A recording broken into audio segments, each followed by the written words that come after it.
Hey ladies, a few of you have asked me to show you how I read the back of the ingredient list for some of these products because I'm super sensitive on my face with them. So I just thought I would show you guys some really cool and helpful tips.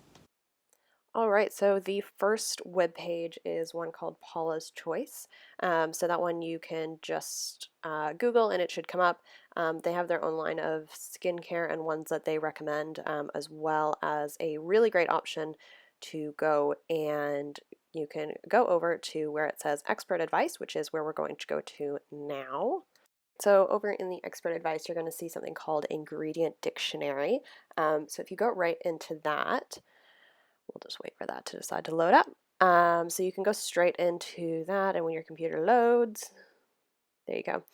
So you can find anything alphabetically. So this is really great if you are looking for a specific ingredient in the back of your any of your skincare or any products really. You can have a good idea on what it does and why it is in there.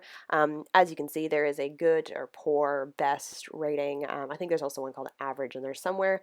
So this is super, super helpful. It's one of my favorite websites that I'm just kind of constantly on to see what is in my skin and what I'm putting on it. All right, so some of the ones that I personally stay away from is anything involving fruit acid, unless it is a specific acid peel. We can get into that later. Another thing is fragrance. I absolutely cannot handle it. It will completely break my skin out, as it does most people. So in here you can see that it has the rating of poor, and then it actually goes into why it is rated that. So I thought this was a good one to show you guys because it just shows why that is. And then it also has a reference for information. So it's not just being pulled out of thin air. These are all facts that have been researched. So you can go through and read as much as your little heart desires through all of that stuff. But what we're going to do is we're just going to get out of there for a second. And we're just going to find one that is random. All right, so just for an example, we're going to go into neem extract. So let's just pop into that one and we can have a quick read through it. This is one that I actually haven't researched too much, but if you go into the rating, you can see that it's best.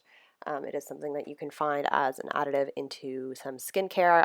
What exactly would have that in it, I'm not sure. It might be something I can look into later. But just for fun, we're going to go to another website called Skin Safe, which is another one of my favorites. And we're going to go into Learning Center, and you can go to ingredients. This is also a really great place for you guys to go and learn some things about your skincare as well. So those are just some top common allergy causing ingredients. So you are more than welcome to go and look through all of those.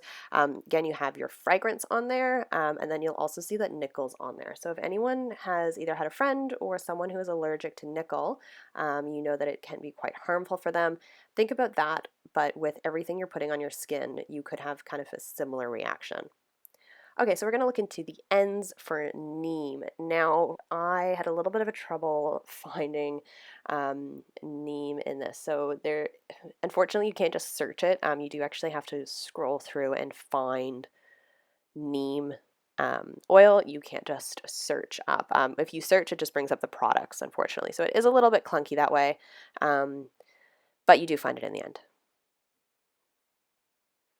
All right, sweet. So see how it comes up here? You can see that it is preservative free, fragrance free, lanolin free, which is another thing that we can go over another time.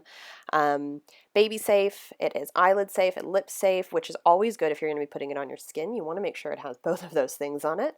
And then related ingredients. And then something that always comes up is products that don't contain this.